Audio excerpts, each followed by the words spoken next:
I'm just going to click play because I know Dean's busy doing something back there, secretive and exciting on his Are we computer. live? We're live.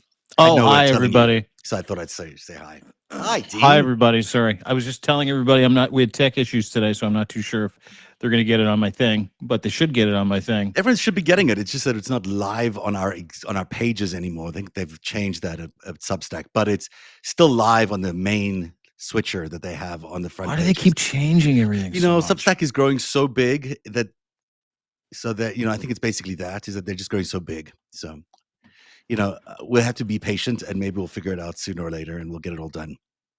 Why can't they just idiot proof it for people like me? I know you're tech inclined, but like it would just be really great. I love Substack so much. It would just be really great if you could just turn this on and click a couple of buttons and say, send this to all these people, broadcast this on all the co-hosts and blah, blah, blah, blah, blah. That'd be really nice. I have said that to them. And look, I see that we actually are streaming live on our pages right now. So we're there. Oh, hi. Hi. Hello. Hi, welcome. My grievances no longer exist. That's incredible. Welcome to the FiveStack. My name is Dean. That is my friend Zev Shalev. You can find him at narrative.org. Become a subscriber today. We'll get to what you can expect from narrative.org. I'm at deanblundell.substack.com is where you can find me. Pay subs, as always, keep us in the game. We love you all. Thank you so much for putting us in the position that we're in to be able to make this our full-time jobs. And we're here for you every single day around 3 o'clock, a little late today because we had some tech issues, but we got lots of stuff to get to today. Where do you want to start, fella? Well, we do have a lot to get to. Let's start off with Donald Trump's big interview on 60 Minutes, and we'll get to some other big stories that we've got a little later on. But that interview really caught both our attention late yesterday. Donald Trump sat down with Nora O'Donnell at Mar-a-Lago for a She was 90-minute. awesome. Yeah, she's by the good. way. A 90-minute interview that was aired on 60 Minutes, and we fact-checked the whole thing, and we've looked at a bunch of things. Trump claimed a lot of things that weren't true in that interview, and we'll go through some of those clips. One of the things he said is that he claimed that Russia and China are actively testing nuclear weapons. They're not. He said that inflation is at 2% with groceries going down. It's not true either. It's at 3%, and food prices haven't dropped. In many cases, they've increased. And he says he solved 8 wars with tariff threats, but there really is no evidence of that. Yeah, well, the evidence was this little piece of paper he pulled out of his pocket that had a picture on it, and then like the names of the wars that he allegedly ended. That he was, I don't know if you saw. He's like, "Oh, look at all the wars I ended," and he just kind of handed it to her like a kid hands change to someone at a convenience store. Where he's like, "How much can I get with this many?" Like, It's hilarious because it's just because he has it written on a piece of paper does not actually make it true. And No. in many cases, those wars are not over, and he's just imagining a lot of things. He also casually mentioned instructing the Department of War. It isn't actually a Department of War. We know it's a Secretary of Defense of the Department of Defense, but he's renamed it because he's war hungry. The most dangerous claim he made, Trump says he's ordering immediate nuclear weapons testing because other countries are doing it and they're not, as I just mentioned. I've got a bunch of clips ready to go if you want to listen to some of those, but I'd like to get your overall view first before we jump into it. Well, it was insane. It was batshit crazy. Like, I said this to Lev today in our weekend roundup with Cohen. Like every week we sit down on a Monday and we're like, okay, that was the craziest shit I've ever seen. Well, this is officially the craziest shit I've ever seen. He was in tight for a 30-minute interview. The actual length of the interview, which Trump posted on Truth Social, the whole thing, was an hour and 13 minutes. And it was an hour and 13 minutes of nothing but lies, nothing but deceit, nothing but gaslighting, nothing but like severe mental and physical decline. I don't know if anybody kind of noticed that. Not only is he so much more hoarse than he's ever been, he wandered, he meandered. I think he calls it a weave. It's dementia. Like, he is so fucking unwell at this point. All I saw in that interview was a guy who has been cornered by every decision that he's ever made, not be able to actually slap a sentence together. And I want to draw your attention to the biggest lie. This is the one everybody's talking about. And everyone from Ron Filipowski to George Conway to you to me to Lev, everybody is saying the same thing. The CZ pardon, gentleman from Binance, current CEO of Binance, who was picked up, charged, pled guilty to money laundering. You're going to have to fill in the blanks as to how much he laundered, but it was hundreds of fucking millions of dollars, if not billions of dollars. He pardoned him a couple of weeks ago, if everybody remembers this correctly. And Nora O'Donnell said, let's talk about CZ. And they did a little bio on him. And they said, why did you pardon this guy who is in bed with your sons in a crypto exchange? And that crypto exchange is called World Liberty Financial. And Everybody knows why he did it. Everybody knows Donald Trump pardons people and pay for play schemes, pardons, 15, 1600 January Sixers, pardoned dozens, if not well over 100 individuals that are well heeled so that they can pay him for that pardon. Well, this one works a little bit differently because CZ is deeply involved in the biggest crypto exchange in the world. Binance is massive, Canadian guy, by the way, as well. So this was Trump's response, and I want you to play the clip. Keep in mind, this is a guy who has currently got an oversight committee together to research and investigate whether or not Joe Biden had any idea who he was pardoning or if it was the auto pen claiming that other people were pardoning people for Joe Biden, and he was so out of it he didn't know what he was doing and he had no idea who he was pardoning. I want you to play the clip. This is the question. Why did you pardon CZ? Let's have a listen. This year, the president has pardoned or shortened the sentences of more than 1,600 people. The latest pardon was for a cryptocurrency tycoon who is known as CZ. The company CZ founded, Binance, helped boost the profile of the Trump family's crypto firm, World Liberty Financial. He pled guilty in 2023 to violating anti-money laundering laws. Right. The government at the time said that CZ had caused significant harm to U.S. national security, essentially by allowing terrorist groups like Hamas to move millions of dollars around. Why did you pardon him? Okay, are you ready? I don't know who he is. I know he got a 4-month sentence or something like that, and I heard it was a Biden witch hunt. In 2025, his crypto exchange Binance helped facilitate a $2 billion purchase of World Liberty Financial's stablecoin. And then you pardoned CZ. How do you address the appearance of pay for play? Well, here's the thing. I know nothing about it because I'm too busy doing the other. But he got a only pardon. tell you that. But he got a No, pardon. I can only tell you this. My sons are into it. I'm glad they are because it's probably a great industry, crypto. I think it's good. They're running a business. They're not in government. World Liberty Financial has denied any involvement in the pardon. Yeah, well, Aha. Can we just roll that back a little? I have, he starts with, wait, are you ready? I have no idea who that guy is. Yeah. Just gave him a fucking presidential pardon for serious financial crimes. Working with his sons to the tune of $2 billion that he financed World Liberty Financial with, which is Trump's slush fund of Bitcoin, where he gets people to pay him all kinds of tributes and fees and pay for play, foreign governments, everybody from around the world. Just feed it into World Liberty Financial and we'll be able to figure it out later, but pay me. You got to pay me. He said he had no idea who he was. He is on business documents as an owner and partial owner and on the board of World Liberty Financial, works with Don Jr., works with Eric. I call him burn victim Trump, the only Trump to actually block me to this point, which is a real shame. I'm really gunning for great two. I'm going honor. to go You 2 should for be 2. pleased by that. And then he says, I got to tell you, I have no idea who did. I don't know. I have no idea who pardoned him.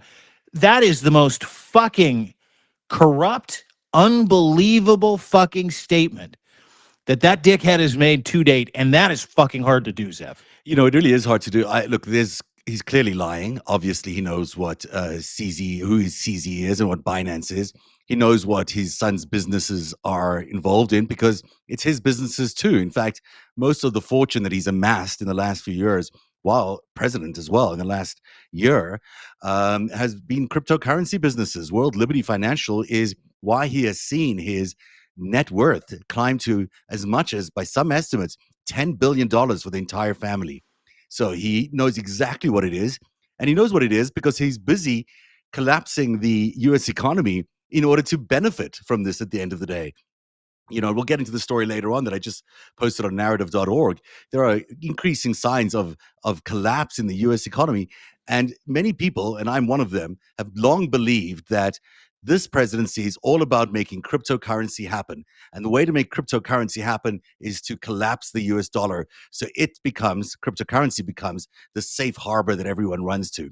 So for him to go on camera on 60 Minutes on national TV and claim he doesn't know who CZ is, doesn't know who Binance is, doesn't know anything about cryptocurrency is just complete nonsense. It's just a lie. Now, maybe he's lying for a good reason, like he doesn't want anyone to panic, but he's definitely lying. Do you think that there's in a world, and I want to get into the economy of this. There's another clip that follows that up. He thinks in 60 Minutes yesterday, he's like, it's the hottest economy in the world. So I can't wait to get to the government collapse portion of the FiveStack today. But do you think that he might be telling the truth and that he's empowered people in the pardon office? There's a pardon office in the United States with staff in it. No, I do not think he's telling the truth. I mean, I don't think anyone would believe he's telling the truth because he doesn't need to have pardoned this guy. He only pardoned this guy because he got something on the other side of it. He got $2 billion set up through Binance, and he got an investment of $150 million in World Liberty Financial from CZ. There's not a chance in the world that he didn't know about this. He obviously knew about it, and for a man who's been railing about autopens and the like, he's kind of weird that he's now arguing that he doesn't know whom was pardoned when he was, when the whole way through the Biden presidency, Biden's pardons, he kept saying that Biden didn't know either. Well, if it's a problem that Biden didn't know, why is it okay for you not to know? Well, except for damned if he doesn't. Except for here's the point of difference, right? Difference with a distinction. If indeed Biden didn't know who he was pardoning, he never mentioned it. He never said, "I have no idea who I pardoned." Yes. Donald Trump said it several times in that interview. Yeah. Are you ready? I have no idea who the guy is. I don't know who I pardoned. I don't know anything about him. And then he went on to say, hey, he did 4 months, da-da. He even was reminded that CZ was picked up for money laundering through crypto because Hamas and other terrorist organizations, antithetical to national security interests of the United States of America, were using CZ, and CZ knew he let them do it because he was making fucking skids of money off of allowing different terrorist organizations around the world to use his exchange to send and receive money. And he admitted that. He was shaking his head. Yeah, that's him. That's the guy. And then he goes, I don't know. I have no idea who he is. Joe Biden has never once said, I can't remember pardoning that guy. I don't know who that was. I don't know. If Joe Biden had said, listen, that's Hunter's business. He's allowed to do business. He's not in government. There would be a fucking army of MAGA mouth-breathing militia on the doorstep of the White House, and Joe Biden would be impeached in a fucking moment's notice. You can't even compare what Hunter Biden was alleged to have done, which maybe he did, maybe he didn't. I don't believe he did. But let's say, it's true what he did. You can't compare to the naked nepotism, the naked corruption of this administration. I'm agreeing with you that there's just, these guys are taking in billions of dollars at the expense of the taxpayer. They're going to, shut down this government for a long period of time. They're going to lay off people. They're going to hurt your healthcare. They're doing everything they can to harm the economy so that crypto can boost itself and become a vital safe haven for the investment community. If it does that, then they get the big boost. They get the $10 billion boost that they think they're going to get. And they'll, basically sell out every single American, 330 million Americans for that $10 billion. It's embarrassment. It's a corruption scheme. It's the largest corruption scheme ever. That's why I call it the greatest heist.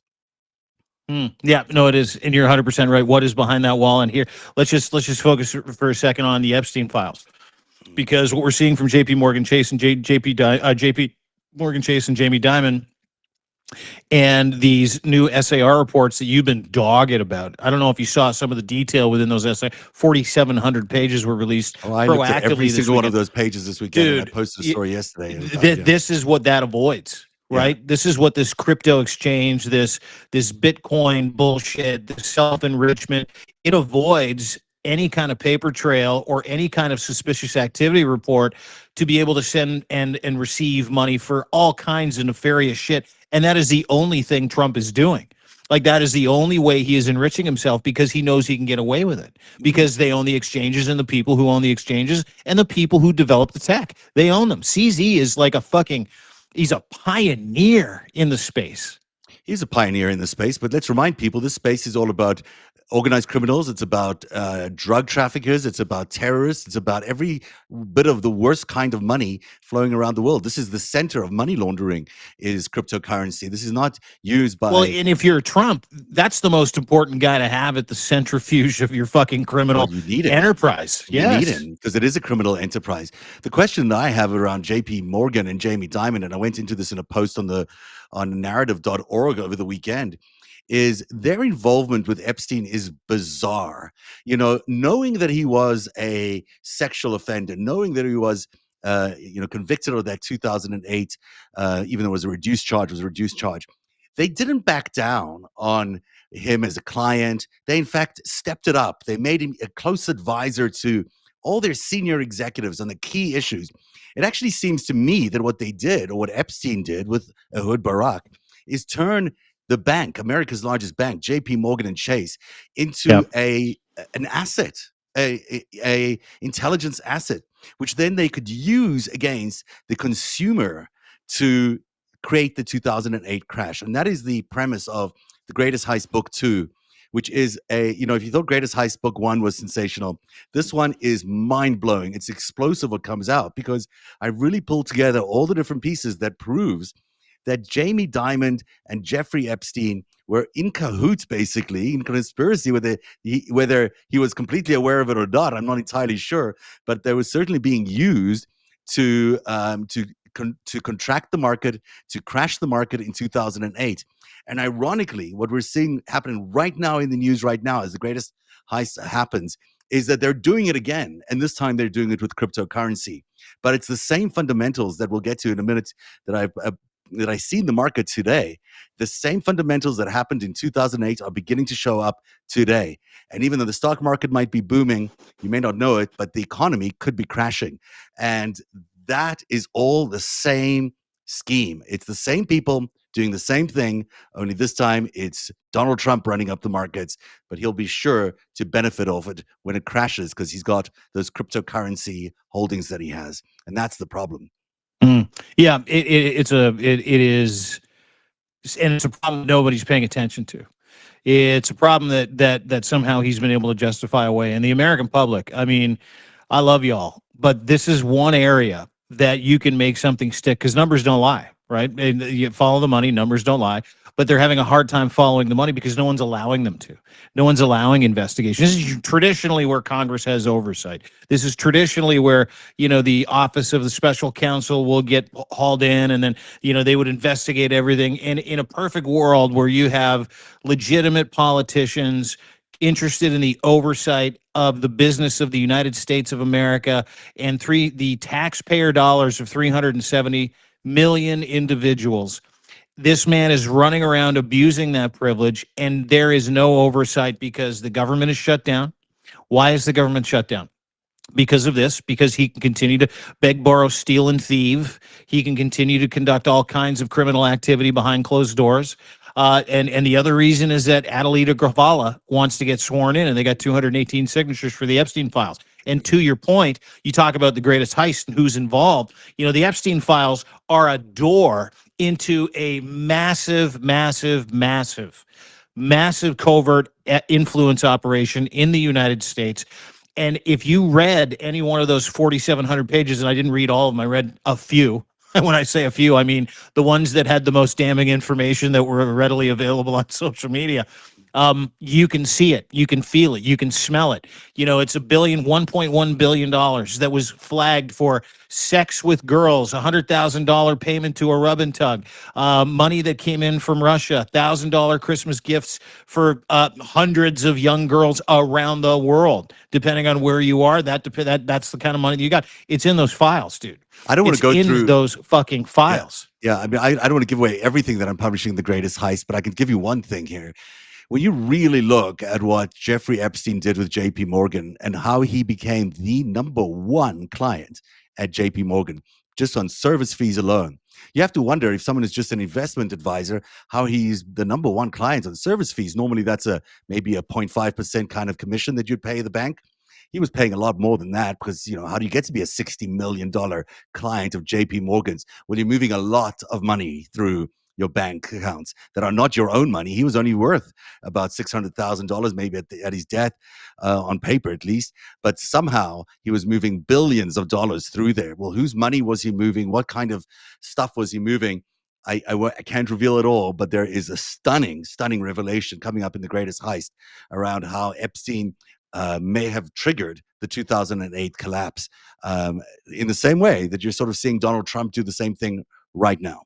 I think what we're saying here is, folks, you need to go get a subscription to narrative.org, so you can read this. Yeah, By the it's end going of to be a today, big one. because by midnight, that 50% offer is going away. So, if you're going to want to subscribe to The Greatest Heist and you want to get every one of those things, sign up today. It really is going away. So, now is the time to subscribe to that before midnight tonight to get that subscription, because you'll want to read The Greatest Heist book 2 when it comes out. It's interesting stuff, to say the least. Should we talk a little bit about the shutdown? Because he did talk about that a little bit. And here's what he said around the Democrats and the shutdown, which I found really interesting. And it sort of feeds into some of this. They've never had this. This has happened like 18 times before. The Democrats always voted for an extension, always saying, give us an extension, we'll work it out. They've lost their way. They become crazed lunatics. And all they have to do, Nora, is say, let's vote. Senate Democrats say they will vote to reopen the government if Republicans agree to extend subsidies for over 20 million Americans who use Obamacare for their health insurance. Obamacare is terrible. It's bad health care at far too high a price. We should fix that. We should fix it. And we can fix it with the Democrats. All they have to do is let the country open and we'll fix it. They have to let the country open, and I'll sit down with the Democrats and we'll fix it. But they have to let the country. And So you know what your they have plan- to do? All they have to do is raise 5 hands. We don't need all of them. But so you're saying your plan is to tell the Democrats to vote to end the shutdown. Correct. Very simple. And that you will put forward a health care plan? No, we will work on fixing the bad health care that we have right now. We have It's crazy. It's crazy. So wait, you will do the health care plan if Democrats vote to open Congress? No. No, he doesn't have a health care plan. He doesn't have a concept of a plan. He wants to get rid of health care. He's never had a concept of a plan. He's tried to do, he's argued this for years now. But what he is doing, I think, quite successfully, and I think the Democrats actually need to wisen up to some of this stuff, because what he's doing by extending this shutdown to what is now the longest shutdown, I think, in history, if not one of the longest, is that he is wanting the economy to struggle. He's firing so many federal workers. Well, that increases unemployment. It increases pressure on the housing market.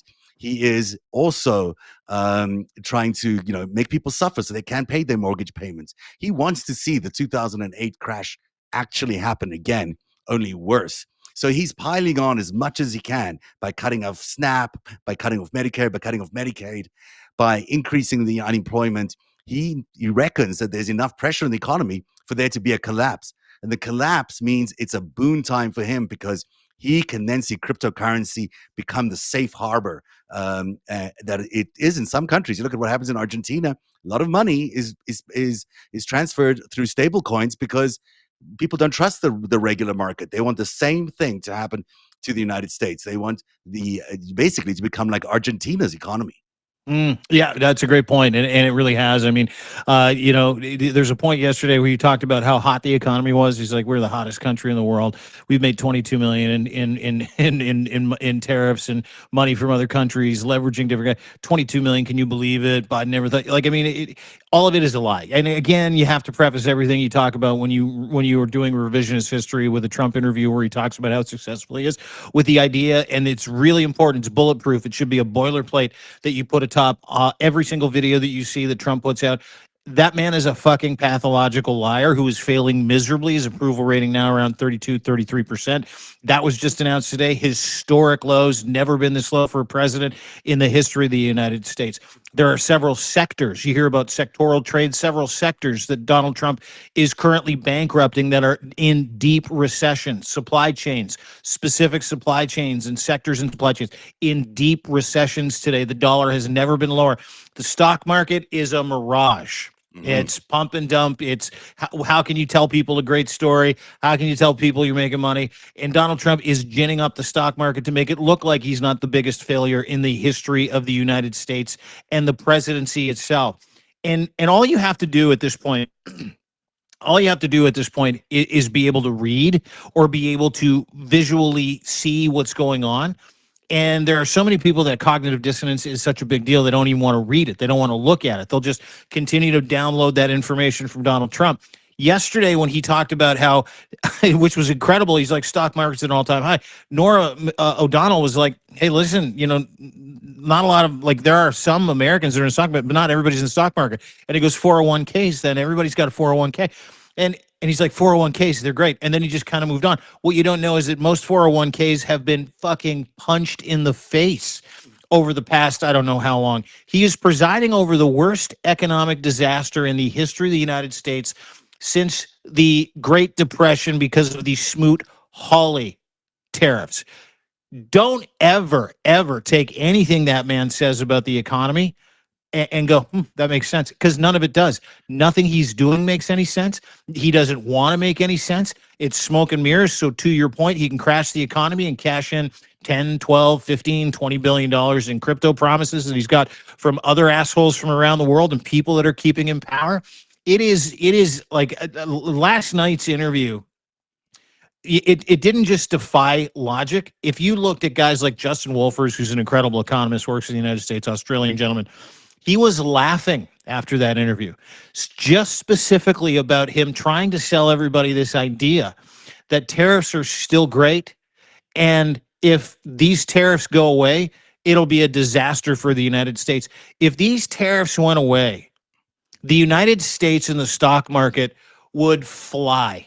It would be, and I mean, keep in mind, you still got a nut bar in the White House, so who knows? But it would be the greatest thing in the world if in a couple of days SCOTUS makes that decision and they put a hard line down and they say, no, you can't do this. This is illegal. You can't just say it's a national security, national emergency, and I got to do something, and the United States is going to die unless I do something, because they have to curb that presidential power. And the good news is you saw that happen in the Senate twice this last week. I don't know if you saw it. Yeah. Where the Senate came to the aid of common sense in American allies, where they said, by the way, we're going to rule that your tariffs and the emergency order that you use to pin tariffs on our greatest ally in Canada, that's us, and our ally in Brazil, are completely illegal. And they had 4 Republicans cross the floor to vote with Democrats. The MAGA boat is leaking. That interview and comments like that are meant to keep up the perception that there isn't a giant hole in the good ship MAGA. I want to listen to that clip that Trump was talking about SCOTUS and the hearing they're having this Wednesday. Let's take a listen to what he said about tariffs. What happens to your economic plan if the Supreme Court invalidates your tariffs? I think our country will be immeasurably hurt. I think our economy will go to hell. Look, because of tariffs, we have the highest stock market we've ever had. Because of tariffs, 401ks at the highest level, and this is millions. Now, of course, that isn't true. Because of cryptocurrency, we have the highest stock market we ever had. Because what they allowed this year was for cryptocurrency holdings, which they have to hold in treasury or in other things. They allowed those cryptocurrency companies to invest their money in equity traded funds on the stock market. So they basically are pouring crypto into the ETF, into the stock market, in order to see a rise in that market. It's a pump and dump operation we're seeing here. And at the end of the day, the hell that he's talking about will happen if tariffs stick around. The hell he's talking about will happen if the stock market crashes and the US dollar collapses because of tariffs. And that'll be because the US dollar has collapsed as well. This is the scheme he has designed, and it's a frightening one. And we're seeing it playing out in real time with the repo markets over the last few weeks. Yeah, you said something earlier, and you and I were talking about it before we got on today. There are a couple of, indexes or a couple of threads that you kind of pulled on before we started talking. One is the repo market, right? And the other is bankruptcies. And both the repo market and bankruptcies are at all-time highs. Yeah. People can't afford their cars, can't afford their houses, can't afford their ATVs, can't afford their RVs. If there's one thing I know about middle America, they love themselves some of them RVs, don't they? Imagine some guy coming up to your house. What's that? They love them. They love the RVs. Oh, yeah, they love big cars. It's because of the no, it's not because of that. But they love big cars. Yeah, well, it's overcompensation. That's what you're saying. Yes, I understand. And so, there are. It doesn't matter what he says. The real world implications are 42 million repo markets at an all time high. Bankruptcies are at an all time high. Food prices are at an all time high. Inflation is what it is. The jobs market is shit. They're still shedding tens of thousands of manufacturing jobs a month. This is like, it doesn't matter what he says. It doesn't matter what Fox News says. It doesn't matter who tries to explain it away. America is a dying economy that is in a recession and is headed for worse. You know what? I want to pause, and this is all a bit of a jumble today because we're not doing the top 5 in any particular order, but I'm just going to let it be because I'm trying to organize something that isn't necessarily, it's got its own flow. So we'll just go with the flow. The repo market that you're talking about is very, very important because what we saw last week is a huge increase. By the way, the repo market is this thing the banks have. It's like an emergency fund. You know, you might have it at home where, oh shit, I've run out of money. I got to go to the Fed. We just short of money. I'm going to borrow some money from you on a short basis, overnight rates, they call it. And I will put up my collateral, either treasury bonds or mortgage-backed securities is what they put up. Now, normally that happens of time to time. There's a shortage in cash and they lean into the repo markets. Now, what we saw last week is not only were they leaning into that repo market at an extraordinary amount, the highest ever, a record, 80% of what they were leaning in on was collateral that they were using against that was mortgage-backed securities. Yep. So basically the housing market, which is busy having a terrible time right now. The gap between sellers and buyers in the real estate market in the United States is the widest it's ever been, ever. Bigger than 2008. That tells you that sellers are not willing to sell because they don't believe that the market's really going down, but it is. And buyers are not willing to buy because they're not willing to pay those higher rates. In the middle of all that, there is meaning that people can't afford these homes, that the affordability of homes is too low. The average person is facing so many pressures on their bank statements every month, whether it's the SNAP stuff or the layoffs from the government or all these other pressures that are happening because of the shutdown. The average person can't afford to buy these homes anymore.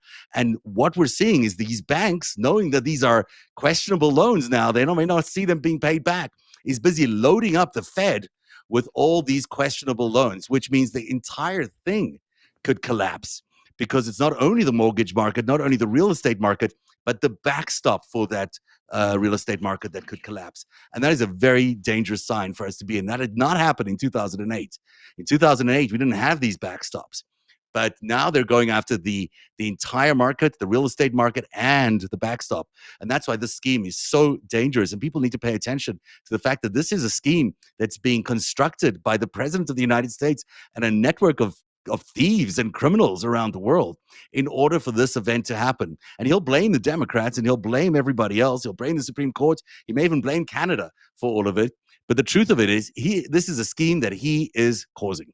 Yeah, it's engineered poverty, right? Yeah. I mean, to your point, and for the purposes of this conversation, if you want to boil it all down to its essence, everything that you're seeing him do to kill the economy is to engineer greater poverty.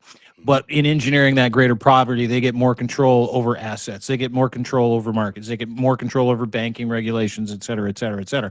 And that's the goal. And the other goal, to your point, is to get away from fiat, get away from the Fed, and institute crypto as the new national Federal Reserve to weigh everything against it. And they're there, they're there because they have all the tools, all the people, all the money. They got all the richest people in the world. They've got everybody that engineers and has created these exchanges. And if they can engineer enough poverty in the United States, then you have no choice but to sit there with your cap in your hand on your knees begging for help. And that is what turns Donald Trump's crank at night. I don't know if you watched his Great Gatsby party. The happiest he is, the happiest I've ever seen Donald Trump was sitting in a room full of people that are able to turn the dials and the screws on the American people, celebrating opulence and lavishness at this Great Gatsby-themed, Epstein-themed party with flapper girls spreading their legs, dancing in fucking shot glasses, giant shot glasses, as mostly men and a host of very, very unattractive, genetically engineered women in their 70s and 80s trying to look like they're in their 20s and 30s. Enjoy this lavishness that nobody else gets to enjoy. And if you understand, or if you've read F. Scott Fitzgerald's Great Gatsby, it's one of the great books, great pieces of literature. The reason why I wrote it was to talk about the disparity between the working class and the elites back in the day. That's why he wrote it. That was the entire point behind the book. So as ironic as it was also very fitting. because Donald Trump is trying to engineer poverty in the United States so he can control the methods, the means, the money, and you all have to sit there and eat it. And I'll tell you what, that face, that beaming face at Mar-a-Lago this weekend told me so much about what cranks him up. What cranks him up is fealty. What cranks him up is ownership. And what cranks him up is being allowed to be mean and you not having any recourse whatsoever. If you were wondering if he got off on 42 million people starving to death, he does. If you're wondering if he gets off at night thinking about how he's going to take all that sweet Medicaid money, jack up your premiums, make you pay him for right to health care, it does. Because it means he's in charge of you, and that is the only thing that fucking guy cares about outside of getting paid. Getting paid is number one. Pure control, adulation, and narcissism is number two. And that is what I saw this weekend. And that is the entire point of engineering poverty in the United States. It's so well said, Dean, because what you're saying, and clearly his intention in throwing the Great Gatsby party is to say just that. So, it's sort of like it's an inside joke saying, I am doing what was done in the 20s. I'm doing what was done to you, America, before the Great Depression. I'm doing it again. And you guys are all going to sit and watch it as I have a lavish party with dancing girls at my resort while I am engineering the biggest crash in the US economy, which I will profit from. I mean, this profiteering that they're going to be doing off the backs of Americans is unbelievable. They are basically going to be recreating the notion of land barons to the extent that every single person in America, where they may have owned something in the past, where they may have had some shred of dignity by maybe owning a suburban home somewhere, will lose that home too, will lose their future, will lose everything, and that they'll be subservient only to the president of the United States and his oligarchy. That is what we're seeing developing as you look at all these indicators. What we're seeing is a crunch on the market, a crunch on the middle class, and absolute destruction to people on the lower end of the economic scale who will lose their homes. And as we saw in 2008, this is a matter of life and death for people. Many people committed suicide in 2008. A lot of people chose not to continue living because they couldn't have their homes, because they couldn't have their futures. That is what we're going to see happen again in the near future if he isn't stopped. And people need to start taking this very seriously. The scheme to destroy the American economy is real. I'll be showing you in the greatest heights in the next few days exactly what they did in 2008. It's the same crew doing the same thing now in 2025. Yep. Couldn't agree more. Engineer poverty, folks, get used to it because that is exactly what is at foot. It is indeed. I should talk a little bit about as well this other story that I put up on the weekend, which is about J.P. Morgan and Jeffrey Epstein, because I found in this trove of documents that came out some really interesting stuff about how Jeffrey Epstein, after he was let go, or was convicted, but then became a registered sex offender. By the way, that conviction and that pardon agreement that he came up with allowed all his co-conspirators off the hook too, right? So all these people at JP Morgan who might have in the past been considered conspirators, co-conspirators in his human trafficking thing, were basically given a pardon or a preemptive pardon through that plea bargain agreement that he had with the Florida attorney's office. So after he's now a sex, he spent his 16 months in prison, he goes out and he's back out in the free world, they become even closer to him. And this is when you can sort of start to see the mechanics of how Jeffrey Epstein, who's an intelligence operative, is busy trying to get this giant bank, JP Morgan, to connect with China. And so he creates this whole strategy for JP Morgan's executive, Jess Staley, about how they'll approach China, the exact wordings that the exact wording that they should approach China with, the proposal, the cultural sensitivities, the kind of stuff that he might have been aware of, but it's certainly way out of his typical territory. And Jess Staley and Jamie Dimon go to China and they get an audience with the two senior people below Xi in the Communist Party of China. And I just looked at that thing and thinking, well, first, what are the odds of them having that high-level meeting? How lucky were they to have that high-level meeting? On the other hand, how lucky was it for these two leaders in the Communist Party of China to have a meeting with the senior two CEOs of JP Morgan? And you have to look at it in that way when you think about who benefits from all of these collapses? Who really benefits from the collapse of the US market? Who benefits from the increase of cryptocurrency? It always comes down to China at the end of the day. And, where Bear Stearns was bailed out in 2008, Lehman Brothers was not. Bear Stearns was bailed out because it was bought by JP Morgan. That whole line of financial, capitalism, which has existed as the eminent financial companies in the United States, those guys are involved in the scheme, and they're connected to China through Jeffrey Epstein's work. And I was just stunned to find those documents. I couldn't believe that. Plus, these other documents which showed how close Ehud Barak was, who was the former defense minister of Israel, former prime minister of Israel, how close he was with these JP Morgan executives as well. He was meeting with Jess Staley all over the world, having lunches and meetings. Well, that's very unusual. That is not normal. It's not typical behavior. Are you talking about the same Jess Staley that Thomas Massey said is deeply involved in the Epstein files? That Jess Staley? Same Jess Staley, the guy who was, Weird. really good friends with Jeff Epstein, was at his an island. They would use code words for some of the girls. Same guy, right? Jess Staley, Yeah. same guy. And you look at Jamie Dimon, who orchestrated the bailout of 2008, orchestrated the bailout of the same people who committed the crimes to create the corruption in 2008, which included him and Jeffrey Epstein. It's kind of the ultimate corruption on top of corruption on top of corruption. I'm not sure I'm painting the right picture there, but you get. No, you are. I do. Listen, there's so much deep context to what's behind the Epstein files, and we've said it before. I'll say it again.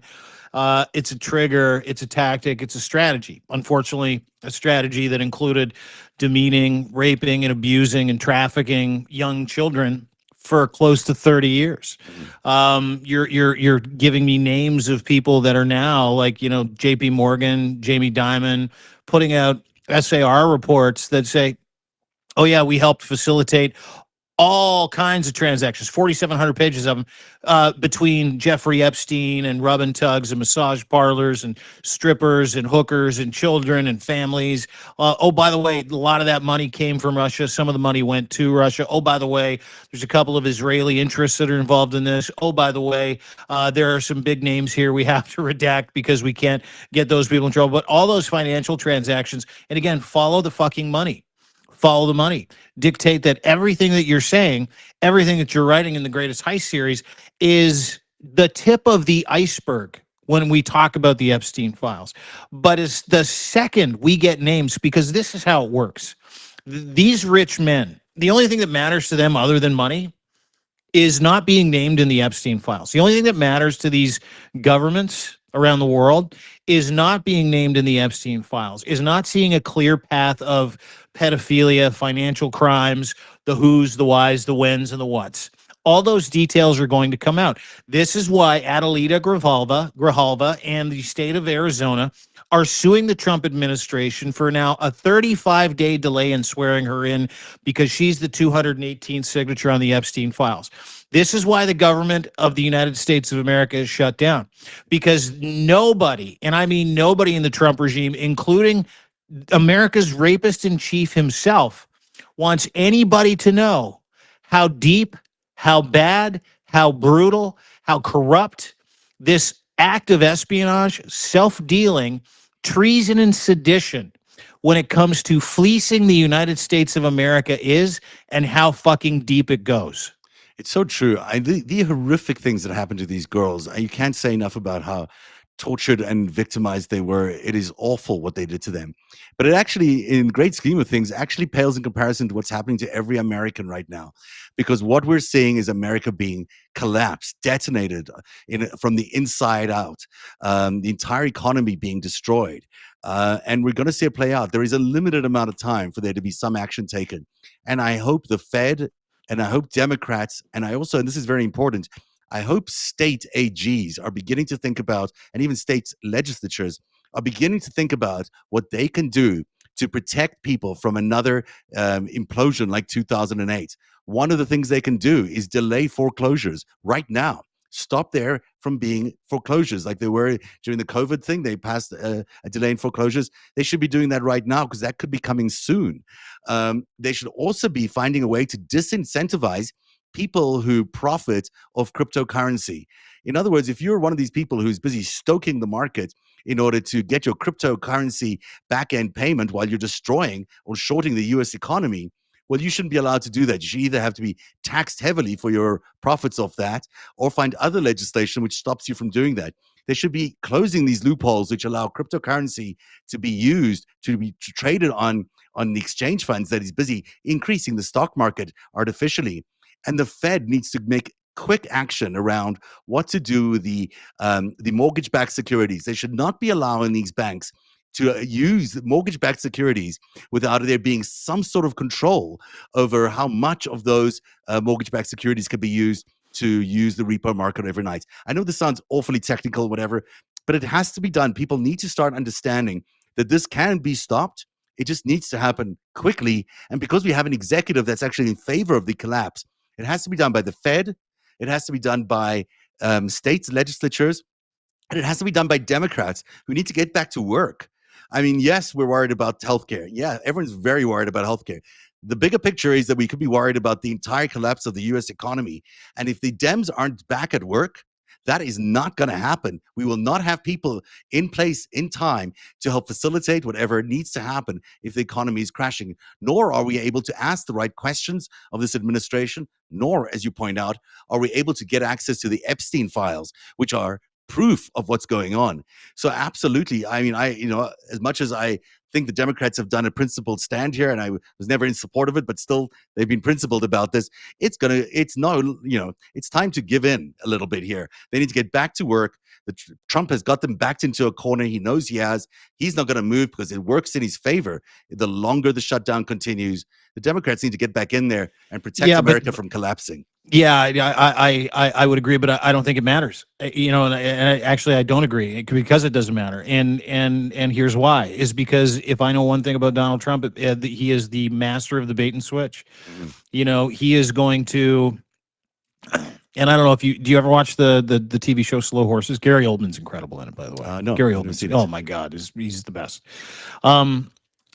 Watching Slow Horses, and in this last episode, they were talking about these extremists, guys that wanted to go and kill some populists and start a revolution and regime change in England for what England did to Libya, blah, blah, blah. It's loosely said, but it follows Gary Oldman and his team of, terrible espionage guys who actually do great work on behalf of the British government.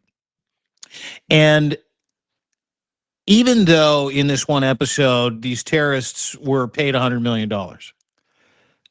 and they said they wouldn't kill anybody if they got $100 million. They went and killed people anyway.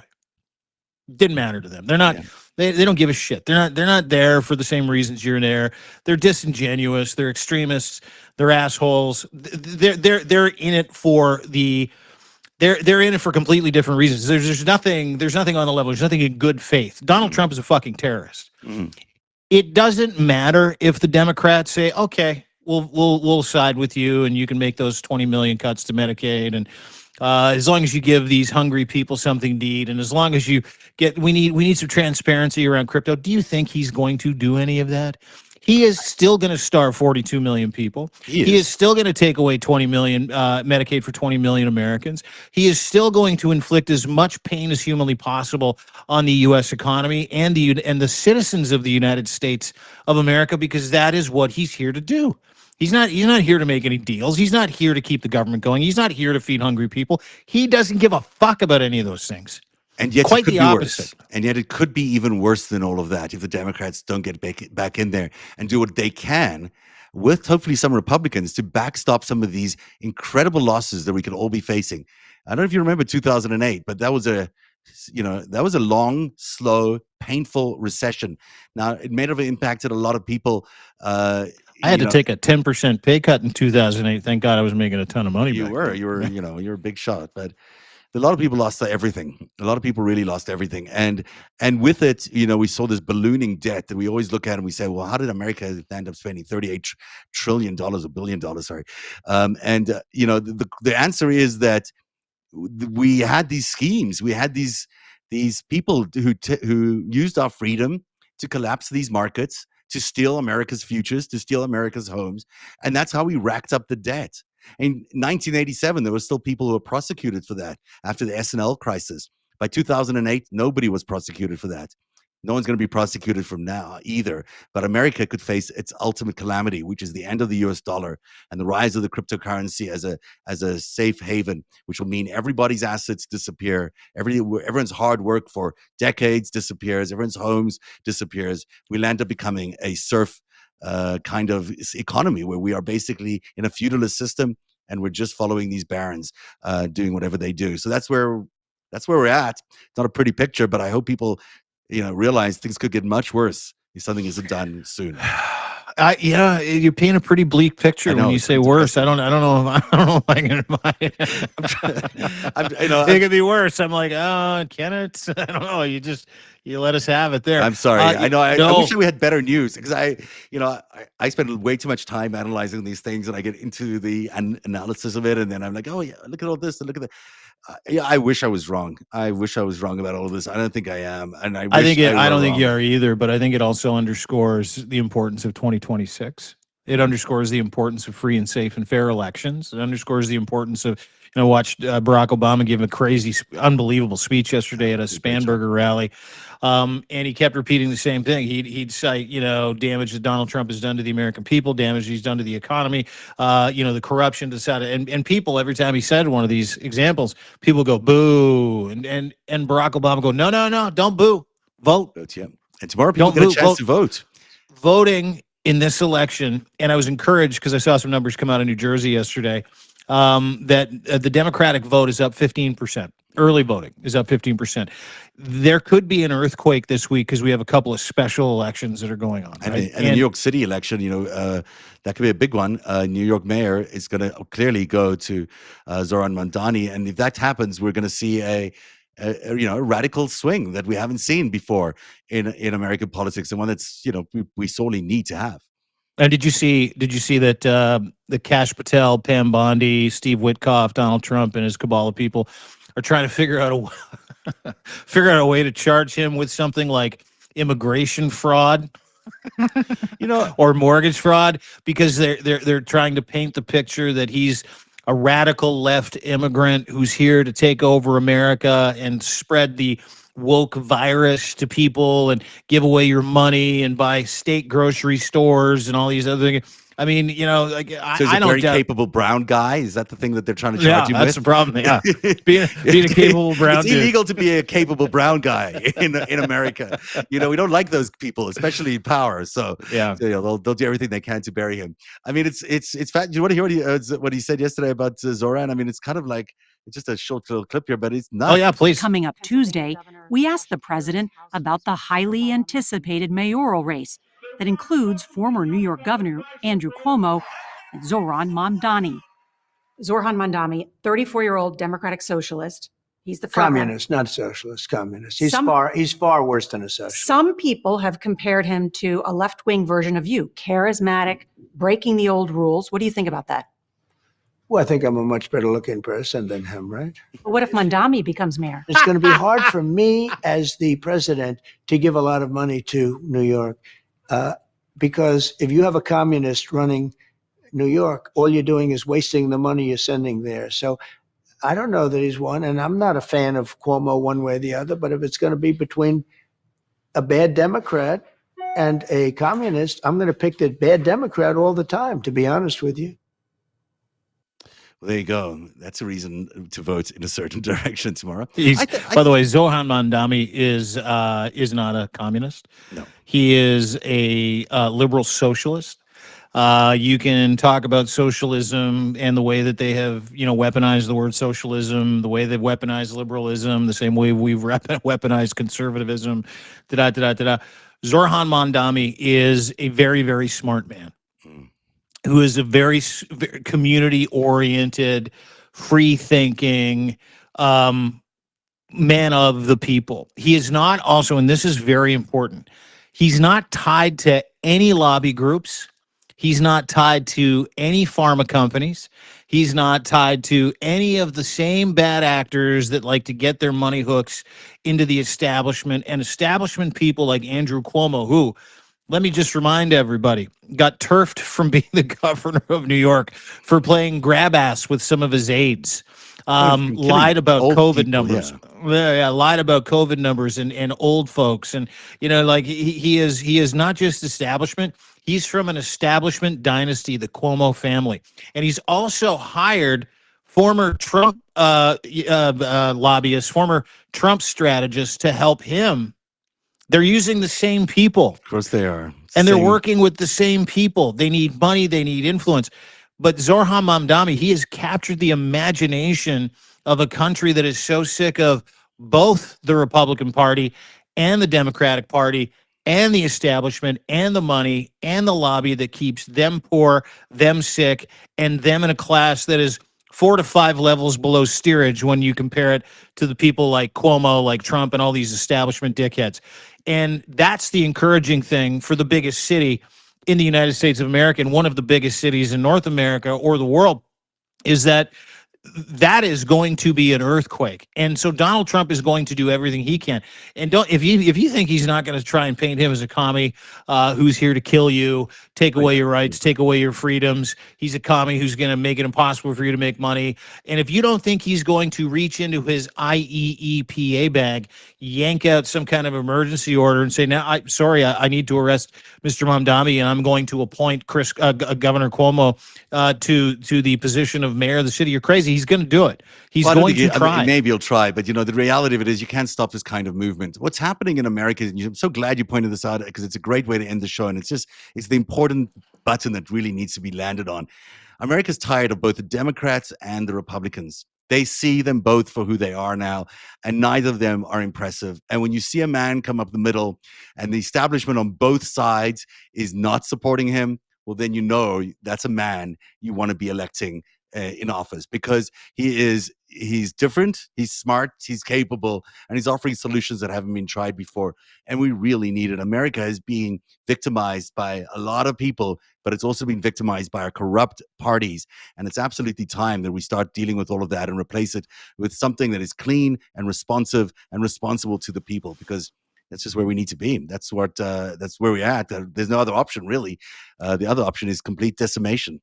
You know what? I think what you're talking about is merit, not politics. I think what you're talking about is a fresh way of thinking. And if I know one thing, after experiencing, the last 5 to 7 years, specifically since Trump walked down that escalator, specifically over the past 10 months, specifically over the past 7 years, is that I fucking hate political parties. I hate politics. I think politicians are washed up lawyers, media types, assholes, lobbyists, and religious extremists that are all vying to steal from you, to hurt you. It's no different here in Canada. We got a great prime minister at the moment. And they are lobby groups. They are businesses. They're not hit. And America is now waking up to that. But that's the one thing, through religion and ideology and culture wars, there is one thing the political parties have done so well over the past several generations, and that's make them your identity. That's make them, this pillar in your life, or if you identify with, their platform, that'll dictate who your friend groups are. That'll dictate what you get from, different businesses, circular businesses.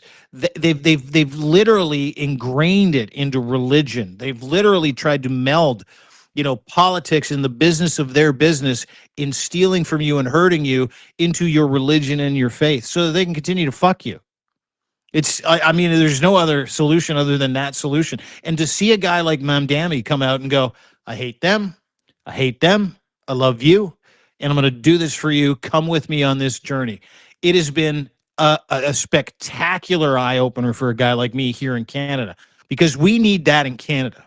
We need that in Ontario. We need someone in Toronto to stand up and go, I'm going to run for mayor. We need someone to stand up in Ontario and go, I'm going to run for that party, but I don't give a fuck about the party. I care about the people. You can come with me or not come with me, because that is the antidote to the poison that is organized politics, the poison that is the body politic here in North America that is forcing a culture war on you so that you won't fight a class war with them. And Napoleon said it best, and we'll leave it here.